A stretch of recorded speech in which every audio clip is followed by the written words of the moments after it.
Hello, this is Seth with SethPerler.com. I'm here to tell you about audience and purpose. So, hello, my author friends, students who are learning to write.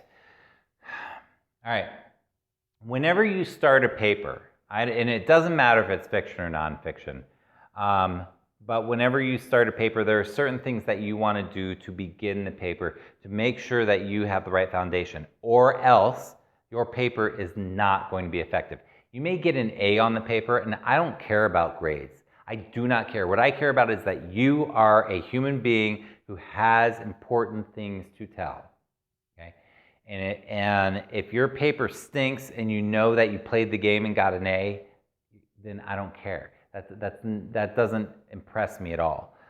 What impresses me is if you start to build these things in and you can tell your stories effectively. I don't care if you get an F. If you actually told your story effectively and grew as an author, that's what I care about. Now, you may not think of yourself as an author, but you are. You can tell your story. I don't care if you feel like a horrible writer. A lot of people feel like that. Doesn't matter. Trust me. This is an art to be developed, and I'm going to teach you some things right now. So, when you are starting to write, again, whether it's nonfiction or fiction, you want to use the writing process. And when you're starting to write, one of the things you're going to do when you begin your writing is you're going to plan your writing. That's also called pre-writing. You can pre-write / plan. That might include brainstorming, idea generation, talking to people about the ideas about what you're writing, making an outline, making the buckets for the parts of your paper. Planning is very important.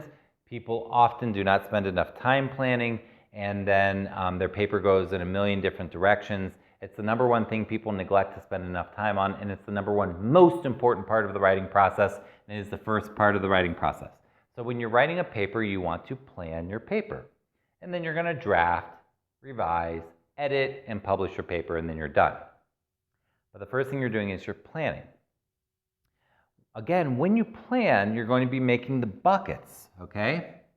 So here's a bucket. Let's say that this bucket represents a paragraph. Perhaps it's an introduction, perhaps it's a conclusion, perhaps it's a body paragraph, perhaps it's a chapter, whatever it is. A bucket contains certain ideas that go together. Again, a lot of people's writing goes in a million different directions. You don't want your writing to go in a million different directions. You want to have it organized so that the ideas are in containers so that the reader can take what's in the container and digest it and make sense of what you're really trying to say. Now, when you are planning your paper, there are two very, very, very, very important things that I think all authors or writers need to very carefully consider before they start writing. Some people know these things automatically. Some people really have to think about it. Those are audience and purpose.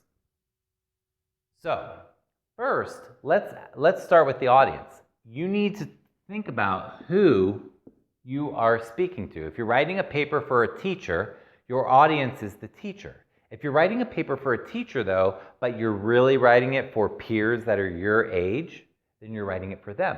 Perhaps you're writing it for let's say, 40-year-old people who are interested in water skiing.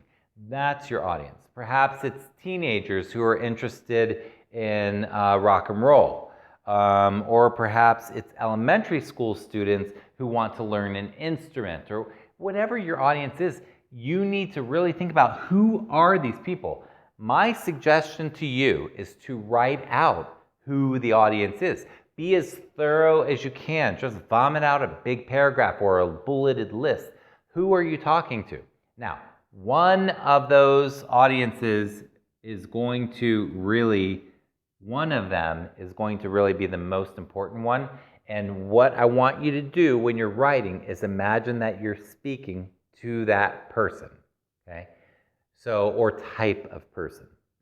So really imagine that person. The whole time you're writing, you're imagining that person in the audience. And believe me, the more you focus in on one person as you're writing, that you're speaking to them as you're writing, the better your paper will be on every single level. Number one, in your plan, you must clearly know who the heck your audience is, who you're speaking to. Number two on your plan, you also have to clearly know the purpose of your paper. Students very often do not take time to identify their purpose. Their teacher tells them the purpose, they think they know the purpose, and they're just doing what they're told. You, in your own gut, need to figure out, what is your purpose? What do you want the reader to do, think, be? What effect do you want your writing to have on them? What's the purpose of your writing? Okay, so I have a book here, right? Just a random book. And this author wrote Brainstorm, The Power and Purpose of the Teenage Brain. His audience was probably more or less parents, to explain the teenage brain to parents, and probably also wants teachers to read it and other people. But his purpose is to teach me, or whoever is the reader, whoever is the audience, to teach about the power and the purpose of the teenage brain. So he really clearly thought about, he wanted to educate his reader. You might want to entertain. Your purpose might be to entertain. It might be to make them laugh. It might be to make them think. It might be to change their mind about something. It might be to make them take a social action or behave differently or help themselves or whatever it is. But you need to really think about, why are you writing this? You have an audience who you want to affect. How do you want to affect them? And that's your purpose. So there we go, people. This is part of your plan. You really need to consider your audience and your purpose before you start making the buckets of information, which usually end up being your paragraphs or your sections of your paper. You want to really have this very clear. I hope you have an awesome day. I'll see you soon. Take care.